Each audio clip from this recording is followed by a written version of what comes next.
अस्सलाम वालेकुम जी। उम्मीद करता हूँ आप सब खैरियत से होंगे। आज जो चीज़ हम डिस्कस करने जा रहे हैं वो है EDD.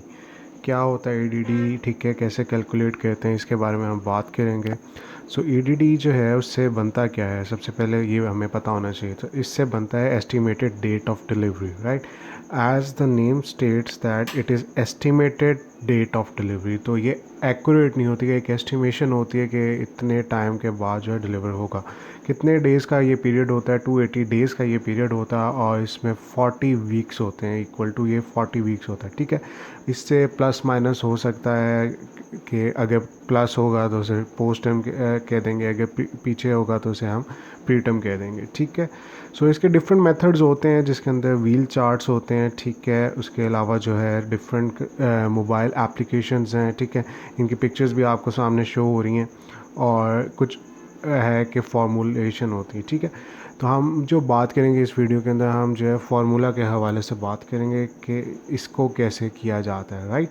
So before starting it आपको कुछ चीज़ों का पता होना चाहिए कि ये कैसे कैसे जो है वो कैलकुलेट किया जाता है, ठीक है। उसमें आपको सबसे पहले मंथ्स का पता होना चाहिए कि उनके नेम्स का पता होना चाहिए और ये पता होना चाहिए कितने मंथ्स, जो मंथ्स है उसके अंदर डेज़ कितने होते हैं, 30 होते हैं, 31 होते हैं, 28 होते हैं, 29 होते हैं, किस मंथ में कितने होते हैं ये आपको पता होना चाहिए, राइट।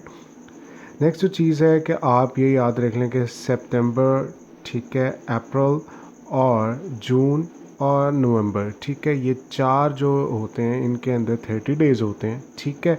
बाकी फेब का आपको पता है कि या तो 28 डेज़ होंगे या 29 डेज़ होंगे, ठीक है। और इसके अलावा जितने भी बाकी होते हैं उन सब के अंदर जो है वो 31 डेज़ होते हैं, ठीक है। ये बात आपने जहन में रखनी है। इसको हम इस तरह याद करते हैं, 30 दिन सितंबर के, अप्रैल जून नवंबर के, ठीक है। तो 30 डेज़ वाले जो हैं वो इस तरह आ जाता है। बाकी और भी डिफरेंट हैं, वो आप देख सकते हैं नेट से। उसके बाद नेक्स्ट है आपको लीप ईयर्स का पता होना चाहिए, ठीक है। लीप ईयर्स के अंदर जो है वो होता है लीप ईयर जिसके अंदर 29 दिन होते हैं, ठीक है, 29 डेज़। तो ये आपने देखना है 2016, 2020, ठीक है, 2024, 2028 जो थे ये लीप ईयर्स थे हमारे पास। इसके बाद आपको ना कभी कभी होता है कि पेशेंट आपका इलिटरेट होता है, उसे ये याद नहीं होता, उसका डेटिंग का नहीं पता होता, तो आपने वो अक्सर उससे ना इवेंट्स याद होते हैं। लाइक वो कहेगा जी क्रिसमस पे था मेरा लास्ट एलएमपी, ठीक है, क्रिसमस से एक हफ़्ता पहले था, या ईद से 4 दिन बाद मेरा एलएमपी था, इस तरह उसे याद होता है। तो आपको मेजर जो इवेंट्स होते हैं ना आपके इर्द गिर्द, ठीक है, उसका आपको पता होना चाहिए। For exam point of view आपको एटलीस्ट अपने जो साल के ईयर्स होते हैं वो पूरा जो ईयर होता है उसके इवेंट्स का पता होना चाहिए, राइट। उसके बाद जो है ना पेशेंट का एलएमपी जो है हम कैलकुलेट कैसे करते हैं, ये होता क्या है, एलएमपी होता है लास्ट मेंस्ट्रुअल पीरियड, ठीक है। और it is calculated from the first day. ये चीज़ आपने जहन में रखनी है, ठीक है। नेक्स्ट जो चीज़ आती है हमारे पास वो आ जाता है कि हमने इसको कैसे कैलकुलेट करना है, ठीक है, और इसकी कैलकुलेशन को हमने कैसे फर्दर प्रोसीड करना। तो इसका जो फार्मूला होता है उसका मैं आपको सबसे पहले बताता चलूँ कि हमने ऐड करना होता है 7 डेज़, ठीक है। जो डेज़ होते हैं उनके अंदर हमने 7 डेज़ के अंदर जो भी डेट होगी इसके अंदर 7 डेज़ और 9 मंथ्स ऐड करने थे, ठीक है। So if you add 7 in date and 9 in month number you get EDD, ठीक है। सो इन अदर वर्ड्स अगर आप ऐड करते हैं 7 days and 9 months to the date you get the EDD, ठीक है। इस चीज़ को दोबारा से जो है एक दफ़ा हम रिवाइज कर लेते हैं। If you add 7 in the date and 9 in the month number you get EDD, ठीक है। और इसको in other words add 7 days and 9 months to the date, ठीक है, तो आपको EDD मिल जाती है इससे, ठीक है। सो ये है बेसिकली फार्मूला जिससे हम कैलकुलेट करते हैं। अब मैं आपके साथ कुछ एग्जांपल्स शेयर करूंगा जिसके अंदर मैं आपको बताऊंगा कि कैसे हमने कैलकुलेट करना है। सो जी फॉर एग्ज़ाम्पल जो है हमारे पास हम एक डेट ले लेते हैं, ठीक है। फॉर एग्ज़ाम्पल हमने 5 अप्रैल ले ली, ठीक है, 2020। अब जो है हमने इसको दूसरी तरह लिख लिया न्यूमेरिक फॉर्म में, ठीक है, 5/4/2020, ठीक है। सेम डेट ही है, सिर्फ हमने उसको जो है वो न्यूमेरिक फॉर्म में लिख दिया ताकि हमें कैलकुलेशन में इजी हो।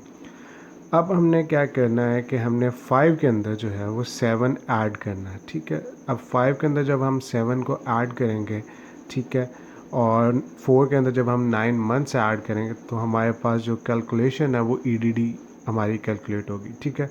तो 5 के अंदर जब हम 7 ऐड करते हैं तो 12 आ जाता है हमारे पास, ठीक है। और जब हम मंथ्स ऐड करते हैं, 9 मंथ्स ऐड करेंगे 4 के अंदर, तो हमने कैलकुलेट कर लेना कि कौन सा मंथ बनता है, ठीक है। तो ये जनवरी बनता है, ठीक है। तो 01 आ गया। अब एज़ यू नो कि 2020 था तो जनवरी नेक्स्ट ईयर का होगा ना, तो ऑटोमेटिकली हम न्यू ईयर के अंदर चले गए, तो ये 2021 बन जाएगा, ठीक है। तो ये जो हमारे पास है 12 जनवरी 2021, ये हमारी ईडीडी है, ठीक है। ये चीज़ आपने याद रख लेनी। ये थी सिंपल थोड़ी सी एग्जांपल, ठीक है। अब इसको जो है हम एक दफ़ा देख लेते हैं, ठीक है। 5 अप्रैल थी 2020, उसमें हमने जो है वो 7 ऐड किया, फिर 9 मंथ्स ऐड किए, ठीक है। तो हमारे पास 12 जैन 2021 जो है ये हमारी ईडीडी निकल आई है, ठीक है। ये सिंपल सा एग्जांपल है। अब हम आगे इससे जो डिस्कस करेंगे वो एक हम ज़रा थोड़ी सी मुश्किल वाली एग्जांपल जो है उसे हम डिस्कस करेंगे, राइट। सो आई होप ये वाली आपको जो है वो क्लियर होगी। और इसमें ईयर का ध्यान रखना है, ठीक है, कि 2021 में हम शिफ्ट हो गए थे। अब जो दूसरी एग्जांपल है हमारे पास, ठीक है, उसको हम डिस्कस करेंगे। तो उसके अंदर फॉर एग्ज़ाम्पल हम डेट ले लेते हैं, 29 अगस्त ले ली, 2021 ले लिया हमने, ठीक है। एक मिनट, हम इसे ना इजी करने के लिए, ताकि हम अभी 2021 में, तो हम इसको जो है ना 2020 कर लेते हैं, ठीक है, ताकि आपको समझने में आसानी हो। अब हमने इसमें वही किया, 7 डेज़ ऐड किए, प्लस हमने जो है इसके अंदर 9 मंथ्स ऐड करने, ठीक है। अब 7 डेज़ जब हमने ऐड करने, अब यहाँ पे इम्पॉर्टेंट पॉइंट है, तो ये 5 आ गया, ठीक है। अब ये नेक्स्ट मंथ की 5 आ गई, 31 डेज़ थे अगस्त के, और ये 5 थी, और ये ऑटोमेटिकली शिफ्ट हो गया अगस्त से सितंबर के अंदर, ठीक है। अब हमने जो 9 मंथ्स ऐड करने हैं ना, वो सितंबर से ऑनवर्ड ऐड करने हैं, ठीक है। हमने जो है वो अगस्त से नहीं करने। अब हमने, क्योंकि हमने पहले हमेशा डेज़ ऐड करने होते थे, डेज़ जब हमने ऐड किए तो अगले मंथ के अंदर चले गए, और September onward we will count 9 months, ठीक है। तो आप उसे जब हम काउंट कर लेते हैं, ठीक है, सितंबर से आगे अक्टूबर, नवंबर, दिसंबर, जनवरी, फरवरी, मार्च, अप्रैल, मई, जून बन रहा है हमारे पास, ठीक है। सो जून 2020 था, तो नेक्स्ट अब आ गया, ठीक है। तो 2020 से आगे 21 में ये ऑटोमेटिकली कन्वर्ट हो जाएगा, क्योंकि न्यू ईयर आ गया, ठीक है। सो हमारी जो ईडीडी कैलकुलेट होती है इसके अंदर, वो होती है 5 जून 2021, ठीक है। सो ये हमारी ईडीडी है। तो ये थोड़ा सा जो है वो यानी कि थोड़ा सा डिफरेंट था, थोड़ा सा टफ होता है ये वाला फाइंड आउट करने के लिए, लेकिन आपने बस यही याद रखना, हमेशा पहले डेज़ ऐड करने होते हैं, ठीक है, और फिर आगे जो है आपने मंथ्स ऐड करने, और अगर आप नेक्स्ट में चले गए तो फिर आपने ऑनवर्ड करना, ठीक है। अब नेक्स्ट चीज़ है कि हमने गेस्टेशनल एज जो होती है, कि कितनी एज होगी है, कितने वीक की प्रेगनेंसी है, ये हमें कैसे पता चलता है। उसके लिए हम एग्जांपल ले लेते हैं 10 अप्रैल 2021, ठीक है, एक हमने डेट ले ली। अब हमने देखना ये है कि इसके अंदर अभी पेशेंट आया आज फॉर एग्ज़ाम्पल आपके पास, ठीक है। तो आपने देख लिया जी कि पेशेंट फॉर एग्ज़ाम्पल आपके पास प्रेजेंट कर रहा है, ये मैं एक रैंडम लिख रहा हूँ, आपने अपने हिसाब से देख लें, ठीक है। 15 जून 2021 को फॉर एग्ज़ाम्पल पेशेंट आ रहा है, ठीक है। अब हमने जो कैलकुलेट करनी है ना, वो पीरियड कैलकुलेट करना है, टोटल कितना पीरियड हुआ है इस दौरान, ठीक है, इन दोनों डेट्स के दरमियान कितना पीरियड है, और इसको वीक्स कितने बनते हैं, ठीक है।